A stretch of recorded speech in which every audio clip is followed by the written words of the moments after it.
Bungie games are known for their unique weapon design, and this video is a preview of the 28 weapons we'll be able to use when Marathon launches in March. Once we get our hands on with the game, I'll dive deeper, covering the best mods for each weapon, breaking down damage numbers in both PvE and PvP, and ultimately ranking them in a tier list. For now though, this is a quick overview to give you a clear idea of the overall variety of weapons you'll be able to play with at launch. I'll be making more videos like this, breaking down topics that genuinely interest me first and presenting them in an easy to watch format. If you enjoy this kind of breakdown, you're very welcome to stick around and feel free to subscribe. With that out of the way, let's get right into it.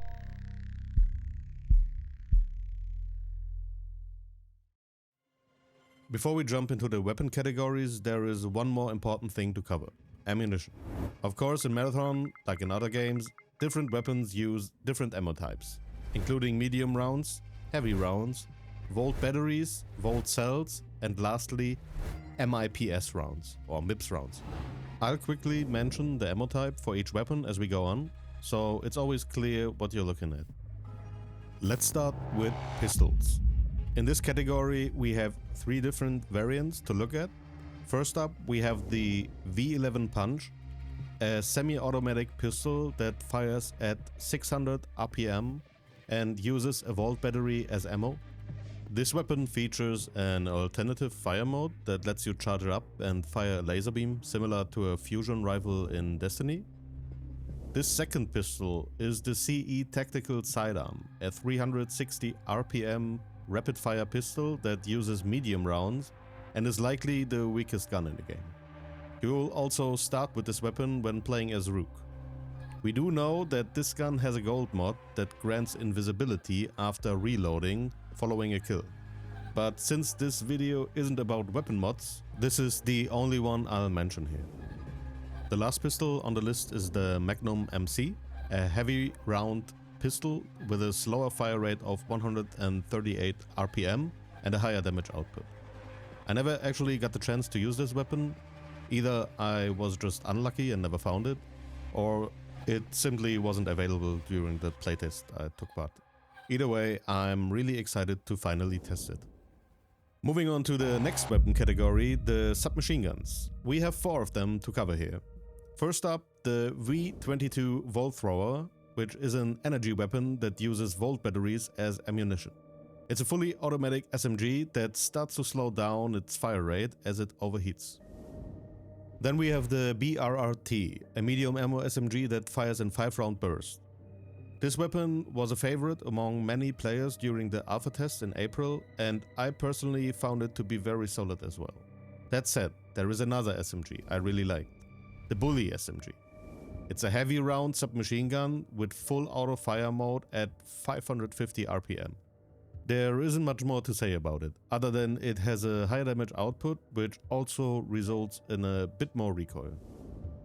Lastly, there is the Copperhead RF, which also uses medium rounds. It wasn't available in the alpha build, and I'm not even sure if it was present in the playtest I had access to, so we have less information on this one. That said, it appears to have the highest fire rate in this category. Next up are the shotguns, and we have 3 of them. The WSTR Combat Shotgun is probably one of the guns you've seen the most so far. It's a short-range double-barrel shotgun capable of one-shotting enemy runners. It holds 2 rounds in a magazine which can be fired quickly one after another. This gun clearly reminds me of the shorty in Valorant, and I'm pretty sure we'll be seeing it used a lot. Next up is the Misraya 2442. This one looks like a more traditional shotgun. It seems designed to work better at slightly longer ranges, but that's still just speculation for now. It also doesn't look fully automatic and therefore is most likely semi-automatic. The only other shotgun on the list is the V85 Circuit Breaker, and we don't actually have any real gameplay of it yet.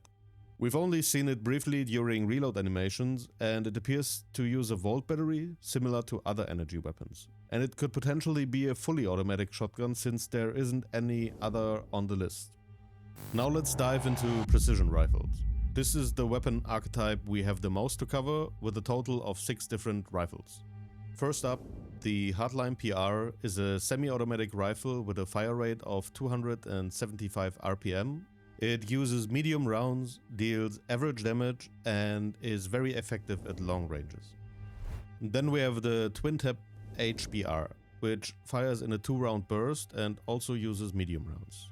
This weapon can be very deadly if you land 2 headshots with a single burst, and it's definitely a favorite of mine. The Repeater PR is a high damage rifle with a very slow fire rate and a noticeably slower reload. It's clearly designed to hit hard rather than fast and makes use of heavy rounds, rewarding careful, well-timed shots. Then there is the energy type precision rifle that uses volt batteries as ammunition, the V66 Lookout. It features a charge-up mechanic before firing, which naturally results in a lower fire rate. In return, we can expect its shots to hit much harder. The B33 volley rifle fires in a 3-round burst. We don't have any confirmed information on the type of ammunition it uses, but I'd expect it to run on heavy rounds. This weapon seems like a great ranged option if you don't want to use a traditional precision rifle and prefer a more pulse rifle style weapon. Lastly, there is the Strider M1T, a weapon we haven't seen in a single frame of Marathon footage so far, at least none that I could find. If you're a Destiny 2 player, the weapon design might look familiar though. It's an exact match to the Mida multi-tool, and we can probably expect it to perform in a very similar way. Moving on to assault rifles, we've got 4 weapons to look at here. The Overrun AR is a standard assault rifle with a fire rate of 720 RPM. It's more of a close to medium range weapon, which also uses medium rounds. Just like the Overrun AR, the M77 AR also uses medium rounds. It has a slower fire rate in comparison, but in return it deals higher damage, offers more range, improved accuracy, and has a larger magazine size. Next up is the V75 Scar, which, as you'd expect, is an energy weapon that uses volt batteries as ammunition. You can also see that it features a rotating barrel when firing, and it appears to have a somewhat slower fire rate, but definitely looks very strong and exciting. Lastly, there is the Impact HAR, which is the only assault rifle that uses heavy rounds. Because of that, it's likely to deal the highest damage out of the 4 assault rifles and should also offer strong, effective range at the cost of harder to control recoil. Now let's check out the LMGs. We have 3 in this category. The Conquest has a slow initial fire rate, uses medium ammo, and ramps up its fire rate over time, similar to the Devotion from Apex Legends.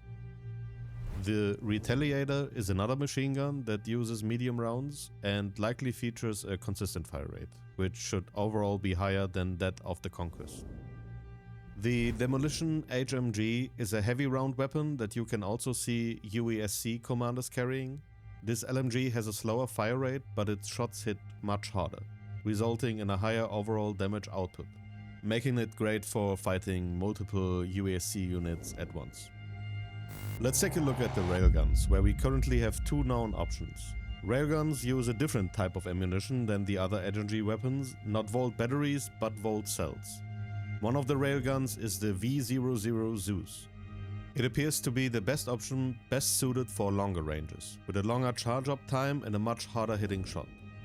The other Railgun, the Ares RG, isn't fully known yet, but it's suspected to have a faster charge-up time, making it more effective at closer ranges. Finally, let's go over the sniper rifles. We have 3 to mention. One of them is the Longshot. It's a high accuracy, long-range sniper rifle with a 3-round magazine. And it should give you that same satisfying feeling as landing a sniper headshot on another Guardian in Destiny 2, but this time in Marathon. The Outland is another sniper rifle, but unlike the Longshot, there isn't much information available about it yet. From my perspective as an Apex player, it strongly reminds me of the Kraber. If that comparison holds true, it could potentially one-shot players with a headshot and deal very high damage on body shots. But this is purely speculation. Lastly, the V99 channel rifle is a sniper rifle that features a charge-up mechanic. and it will most likely use volt cells, similar to the Railguns, since it's a volt-based weapon. This will likely be one of the harder weapons to use, but it should be easier to acquire than other sniper rifles, since it's carried by UESC scouts. Before we wrap up this video, a huge thank you to everyone who watched and engaged with my previous marathon video. Seeing it become the best performing video on my channel so far really means a lot, especially since marathon is one of the main reasons I started this journey. Working on this video gave me a much clearer picture of the weapon variety and the different roles these guns are meant to fill, and I hope it did the same for you. Let me know which weapons you're most excited to use. What weapon combo are you planning to run? For me, I'm leaning towards the WSTR combat shotgun paired with the Impact HAR. If you enjoyed this breakdown and want more marathon content like this, feel free to subscribe and stick around. Thank you all for watching, and I'll see you in the next one.